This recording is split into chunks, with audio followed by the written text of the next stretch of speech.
Imagine a country the whole world swears it understands because it saw a handful of repeated news clips, a couple of recycled documentaries, and a few dramatic headlines that pretend to explain everything, but explain nothing. That country is Iran. And the funniest part? The more certain people sound when they talk about it, the clearer it becomes that they've only seen the cover, never the book. Before we walk into this Persian labyrinth, let me ask you something simple. If you're the kind of person who loves stories that don't come pre-chewed, who likes digging into the parts no one explains, who feels that itch when something doesn't add up, then hit subscribe. Seriously, not because some algorithm cares, but because you're going to feel right at home here. All right, let's begin. Whenever someone mentions Iran, there's a reflex reaction. A collage pops into your head. War, tension, turbans, desert, religious leaders with heavy eyebrows, a world in black and white. That collage isn't yours. It was planted there, repeated until it felt true. But as soon as you look a little deeper, something uncomfortable appears. That image doesn't match the history. It doesn't match the culture. It doesn't match the people. It doesn't match the Persian soul. Because Iran isn't a regular country. It's an ancient riddle trying to survive in a world addicted to oversimplification. And honestly, it's almost comical, if it weren't so sad, how such an influential civilization gets treated like a side character in its own historical narrative. Persia should be as present in school books as Rome, Egypt, or Greece, but it isn't. Which leads to the first big mystery. Why does the civilization that shaped half of the ancient world barely show up in modern storytelling? Look at the Persian empires. Achaemenid, Parthian, Sassanid. These weren't just empires that conquered stuff. They managed different cultures, developed diplomacy, planned cities, built infrastructure, crafted art, codified laws, celebrated diversity. Meanwhile, parts of Europe were still figuring out how to grow food without starving.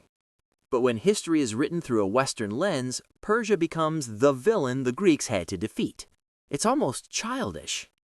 And here's what fascinates me. This erasure isn't an accident. It's convenient. Because admitting that one of humanity's greatest civilizations wasn't European, well, that complicates some very comfortable narratives. But you know where you can see the true weight of a people? In what no empire, no war, no invasion has ever managed to kill. Poetry. And now we're entering sacred ground. Rumi, Hafez, Sadi, Ferdowsi. Names you've probably seen on the spirituality shelf at a bookstore, always stripped of context as if their writings were floating in the void.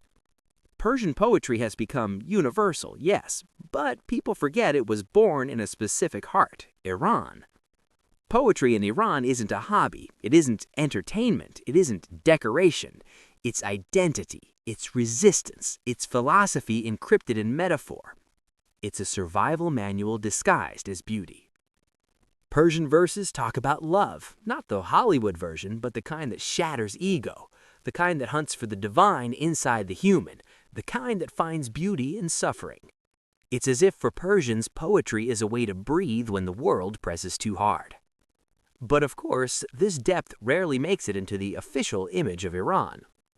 Depth is inconvenient, depth requires effort, and global narratives prefer fast food versions of reality. Still, if poetry holds the Iranian soul, architecture holds its memory. Which brings us to Isfahan. Isfahan isn't a city, it's an argument, a visual argument that Persian civilization was so sophisticated that even its walls whisper. Walking through Nakhche-Jahan Square, you realize it wasn't built to exist, it was built to impress people not even born yet. Persian domes? They look like someone mixed geometry, spirituality, and art and said, let's see how far beauty can go.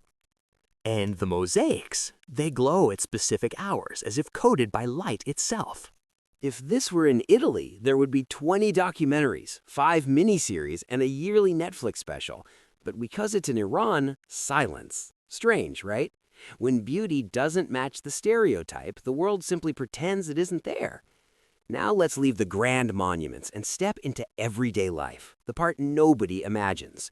Because daily life in Iran has almost nothing to do with the tension-filled story the news sells. It isn't a gray country. It isn't a silent country. It isn't frozen in time. It's a place full of people who live. Simple as that. And they live intensely. Iranian humor? It's a masterpiece. Sharp, ironic, layered, almost British in its elegance. And then there's Taarof, a social dance of exaggerated politeness. You offer even if you don't want to. You refuse even when you do want. You accept out of honor. You decline out of respect. It's choreography.